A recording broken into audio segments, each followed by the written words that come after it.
The relationship between China and the island of Taiwan has been extremely complicated and delicate for decades.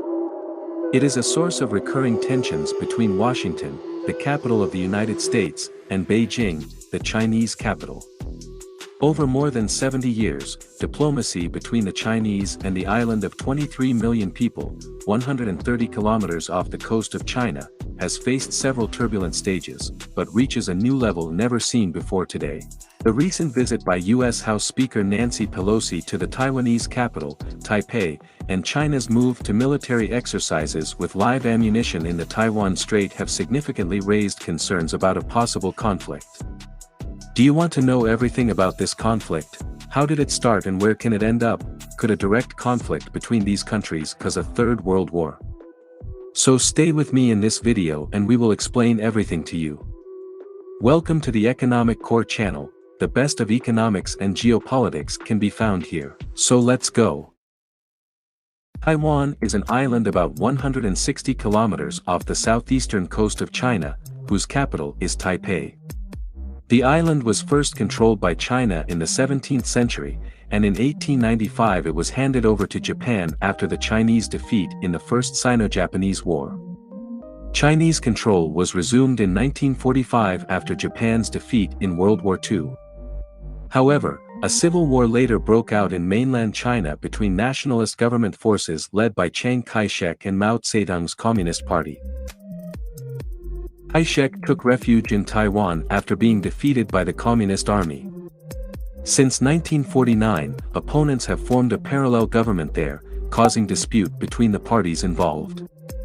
China continued to be divided into two, the People's Republic of China, the mainland part, and Nationalist China or present-day Taiwan, the island part. They represented both sides of the Cold War.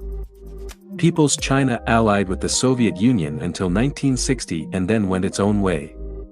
And in 1954, the US and Taiwan signed a mutual defense agreement, following the intense bombing of the Straits of Formosa by the People's Republic of China that same year. Taiwan, which was formerly known as Formosa, is home to 167 much smaller islands, home to a population of 23 million people and a massive economy. Taiwan was one of the Asian tigers, which emerged in the 1990s as fast-growing economies, alongside Hong Kong, Singapore, and South Korea, highlighting its rapid economic growth and foreign and domestic investment. Currently, the island dominates the global production of computer chips, that is, high-end microchips and the latest generation. Used from computers to state-of-the-art weapons. World reference and almost absolute in this mass production. Being an extremely important economy for global production chains. It is worth remembering that Taiwan does not have a seat in the United Nations and only has full diplomatic relations with less representative countries, such as Haiti, Honduras, and some islands in the Pacific. This does not stop you from doing business and having commercial relationships with the whole world. However, the standard procedure in almost all countries is to leave the tasks to the economic and cultural offices, which function as embassies. The United States has no official diplomatic relations with Taiwan, but is required by U.S. law to provide the island with the means to defend itself. Why are tensions rising? China sees visits by U.S. officials to Taiwan as an encouraging sign for the pro-independence camp on the democratic, self-governing island. This came after Nancy Pelosi, an American Democrat congresswoman, being one of the top U.S. political leaders, visited the country. Currently, he is the main voice of the U.S. legislature. After 25 years without these proper visits to the country, China sees the visits by U.S. officials to Taiwan as an encouraging sign for the pro-independence camp on the democratic, self-governing island. Beijing considers Taiwan part of its territory and has never renounced the use of force to bring the island under its control.